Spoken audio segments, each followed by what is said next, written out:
So I just got back from watching The Mandalorian Grogu. I already filmed my non-spoiler review, so go check that out if you don't want any spoilers, because in this video I will be specifically talking about spoilers, and later on I will do a live stream where I break down all the spoilers. But here is my spoiler review. If you do not want to know any spoilers and you want to see the movie, click off now. This is your only warning because I'm going to go straight into spoilers from here on. All right, 3, 2, 1, let's go. So, The Mandalorian and Grogu, first movie under the Star Wars brand in 6 years, since The Rise of Skywalker, since we saw it in theaters. And it makes me wonder why they haven't gone back into the theaters ever since. There was so much potential that they could have done for other projects to put in theaters. I digress. This was a movie that definitely lives up to the rumors that people were talking about, which was that it's basically 2 episodes of The Mandalorian stretched out into a 2-hour movie. One half of the movie is centered around one particular arc, and then the next half of the movie completely shifts. It's like watching 2 episodes of The Mandalorian merged together into a feature film.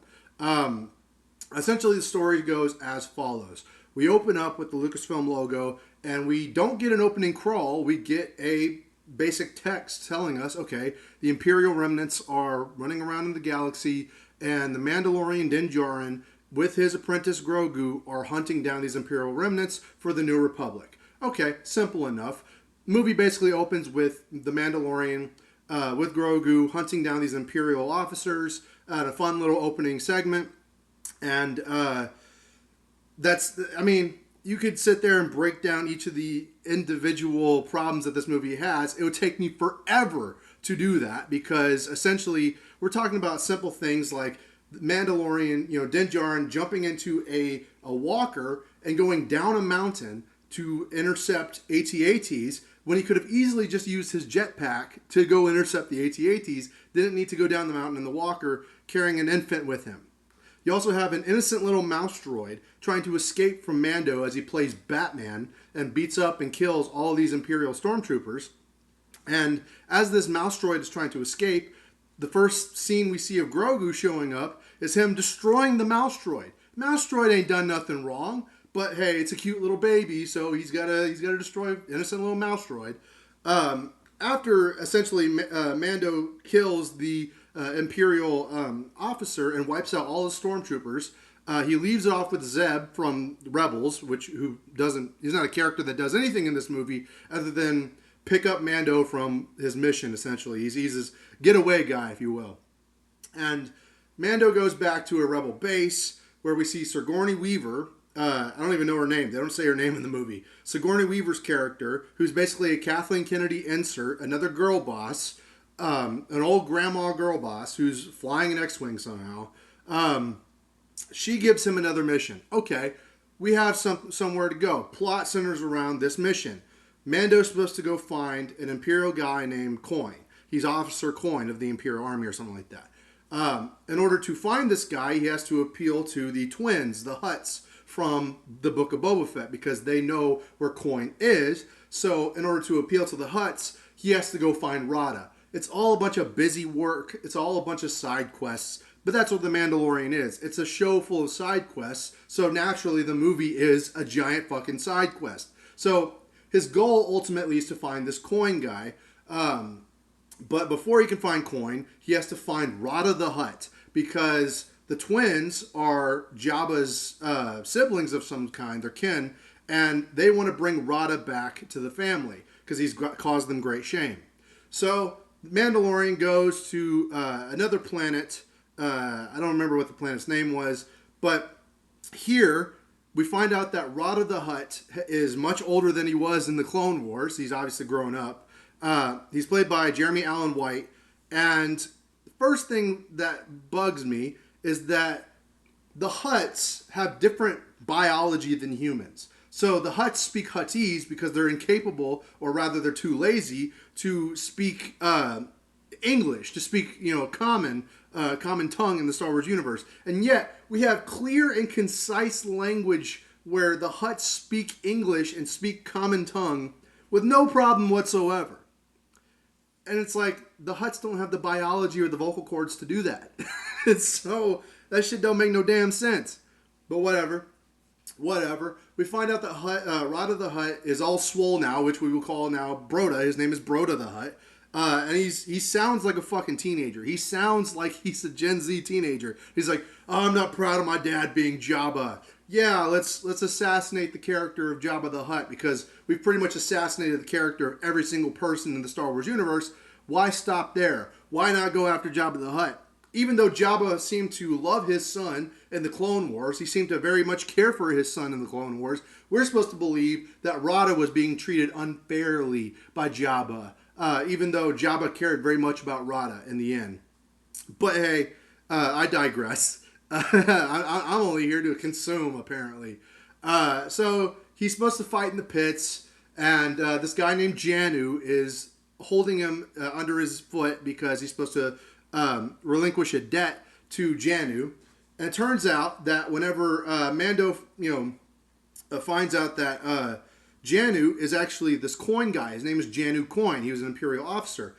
That's when we find out that Rada is being sent back to the twins in order to be killed because he's the heir to Jabba's throne.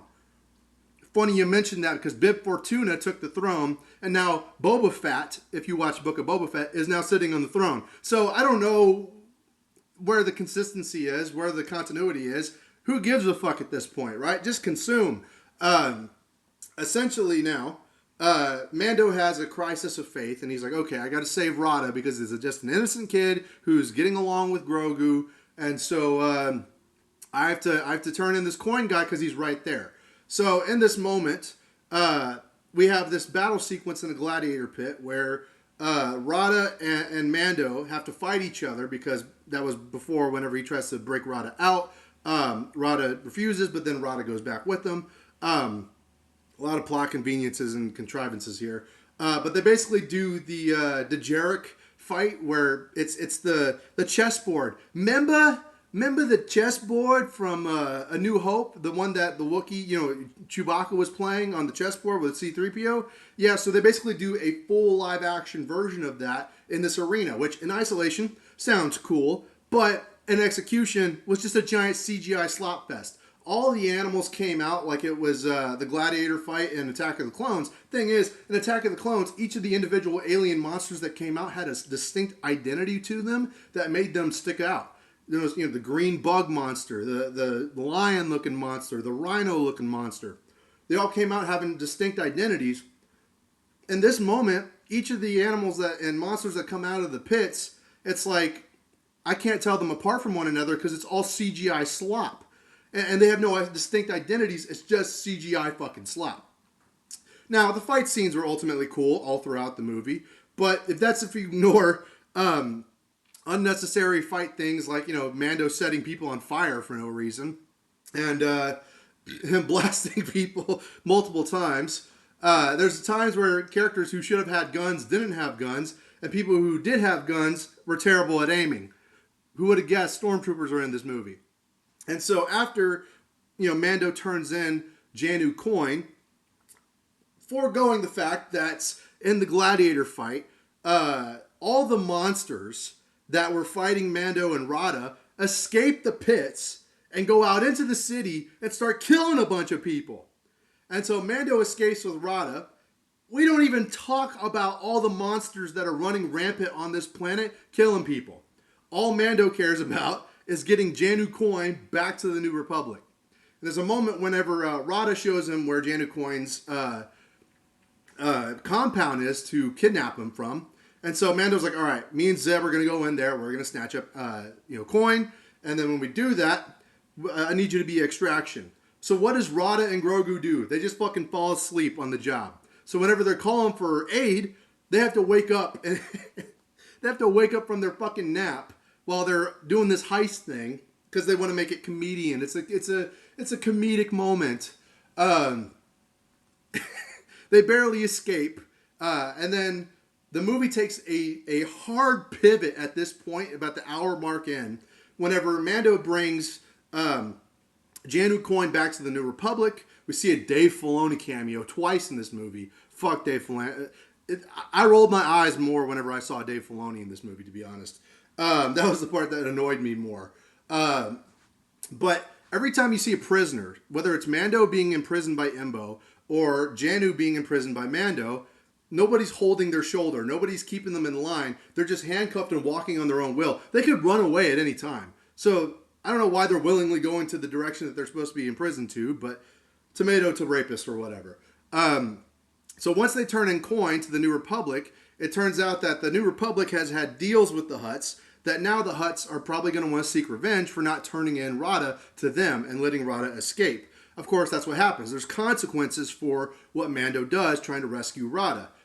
All right, there's some potential there for what this could be. Unfortunately, it's at this point in the movie where it loses all momentum. Because then it becomes, oh, Mando's got to fix his ship. Oh, Mando gets kidnapped by Embo. Oh, Baby Yoda's got to go in with the Babu Fricks to go to Nal Hutta to save Mando. And then the final act of the movie, it drags. It just drags on to the finish line. And there's a point in time where Mando goes to the Hutts. He goes to the twins. They rip off his helmet and they're like, ha ha, we humiliated you, Mandalorian. And it's like, you know, he's taken his helmet off several times. He was even claimed as an apostate in the series because he took his helmet off. You're not humiliating him here. You're not doing anything that we haven't... There's no new ground that's being tread here. He shouldn't give a fuck. And he really didn't. So, they make him fight a giant white snake. Shout out White Snake. The white snake gets him poisoned with a cut, cutting the one part of his body where there's not Beskar armor on it. He escapes with Baby Grogu and the Babu Fricks out of the white snake pit that the Hutts threw him in. And he starts dying because the poison of the white snake's cut is starting to seep into his body. He kills off a bunch of droids that work for the Hutts. And then he falls over and basically fucking dies. Baby Yoda comes up and force heals him because, you know, force healing can just solve the poison problem. I was like, you know, if he force heals the wound closed, problem solved. There are no more stakes in this movie. There's no more tension or character development or any sorts of investment to be had. Baby Yoda can just heal him at whatever time he wants. But the poison is still in his body. So we spend another like 10 minutes of Baby Yoda bouncing around, building a mini hut to put Mando in, put his body in, essentially a rotting corpse because the poison is still in his body. Then Baby Yoda finds a Grandpa Lizard, you know, in a rocking chair. Grandpa Lizard in a rocking chair is like, here, I have some magic bantha shit. Give your friend the magic bantha shit. Because Embo told me that he got pierced by a white snake. So give him magic bantha shit. Baby Yoda takes the magic bantha shit, puts it in Mando's mouth, has to force it into his mouth, and then Mando wakes up without disturbing the hut that he's in. It's a little mini clay hut that Baby Yoda basically built around his body. If I were Mando's position, I would have woken up and destroyed that whole thing because it's made out of clay essentially. But no, he's out of there and he's completely fine. He's completely fine.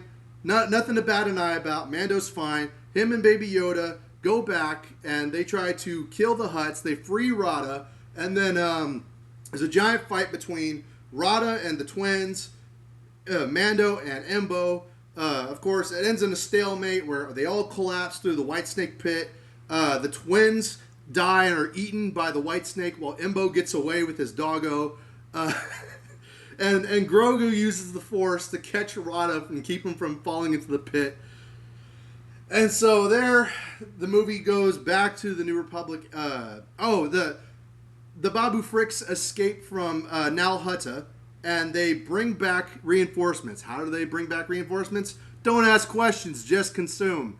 And so Sigourney Weaver and all of the X-Wings come in and just start bombing the shit out of Nal Hutta for no reason whatsoever. They don't even ask. They just start bombing them. And they even use fucking napalm. They straight up like nuke these people. And you might be saying, you know, oh, it's not genocide because they're a bunch of droids. I'd like to take you back to L2SO from Solo, where droid lives matter. So play by your own rules. The New Republic committed genocide against droids. If you are saying that droids are sentient enough to say droid lives matter in Solo, yeah, the New Republic committed genocide against the fucking droids on Nal Hutta. not even mentioning the amount of fauna and flora they destroyed with the amount of napalm they bombed the place with. Of course, Mando uses his ship. The Razor Crest is fully restored, by the way. It was just a different ship. It's the Razor Crest 2, but whatever. We needed to have those Easter eggs and cameos and member berries to key jangle for you. He crashes that bitch into the fucking side of the Hutt's palace like it's two Twin Towers in 2001. And somehow that Holdo maneuver doesn't destroy the ship, and it's on impact, essentially. Then after the New Republic is done committing war crimes, they bring Mando and Grogu back to their station on that planet, and they're like, happily ever after. Rada is going to plan to join the New Republic, and then Mando and Grogu sail off into the sunset. Star Wars franchise is not saved. Nothing's retconned. No cameos. No industry changing or brand changing new lore. It's just a massive waste of fucking time, just like the TV series. It's a huge disappointment. The biggest problems are the dialogue sucks. It's over expositionary dialogue. It explains too much when it should be doing more. The plot drives the characters instead of the characters driving the plot. The old protect the young, and then the young protect the old. Yeah, that's not going to work out for you when all of Gen Z doesn't see this movie. the young are not going to protect the old at the box office, if you catch my drift. But this does not feel like a Star Wars movie in a traditional sense. We had opening credits. There were opening credits with the cast's names and the writers and the producers at the beginning of the movie.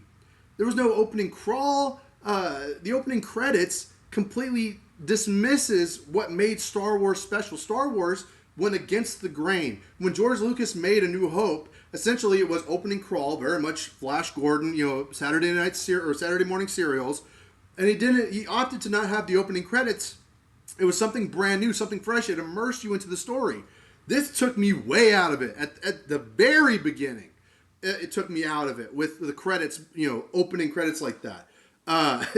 It was completely immersive breaking. And then the rest of the movie, the dialogue is terrible. Mandalorian and Grogu, both of the characters, have no personal goals or motivations. They are mercenaries. It's not exactly a compelling story with a guy that wants to just do a job and get money. He has no personal goals. He has no desires. He just wants to take care of this little gremlin and live off in the sunset, which is fine, but you need to make that clear as something that we can invest in. Otherwise, it's just a bounty hunter hunting people for no reason at all, just to gain money. And so there was no themes, there was no stakes. It didn't feel like a Star Wars movie. It didn't even feel like an epic movie. And this is the return to form for Star Wars, the return to theaters. It was a massive waste of potential. Everything they could have done, they did the opposite. And sure, maybe it's not filled to the brim with identity politics. Maybe it doesn't shit on the fans like a lot of the other Star Wars projects, like Obi-Wan Kenobi or The Acolyte. But nonetheless, the film is not good. If I were to rank it, I would put it just under Rogue One and just over Solo, but only marginally. It's not the best thing that they've ever done. It's certainly not the worst. I've seen worse Marvel movies than this, but overall, it's just a waste of fucking time. It's a straight to DVD movie. It's a straight to Disney Plus, straight to streaming movie. Sure, kids and families are going to love it. Me personally, I didn't enjoy it, and I didn't hate it, but I'm apathetic. I don't care. People are going to hate it and they're going to break it down much like how I did, because I'm sure I missed a lot of things. But overall, I didn't think the movie was very good, and I wouldn't recommend it. It's a waste of time and money. But however, if you take a Michelob Ultra before you get in, you might have a good time, because there's moments that are genuinely hilarious. Like when Baby Yoda is coming across a frog and the frog eats his ass. Way to seek revenge, Froggy. And so there are moments where there's funny, cringy things in there, but I wouldn't waste money to go see this movie. The Star Wars universe is not saved, and I don't think this movie's going to do very good at the box office. But yeah, let me know what y'all think in the comments down below. Like, share, and subscribe. Have you seen the movie? Are you going to see the movie? I'm apathetic at this point. Disney Star Wars can fucking die, and I won't care. But I will do a spoiler talk in a live stream very soon. because there's so much wrong with this movie that needs to be broken down, and I'm going to break it down here live on YouTube. So let me know what y'all think in the comments down below. Like, share, and subscribe, and I'll see y'all in another video very soon.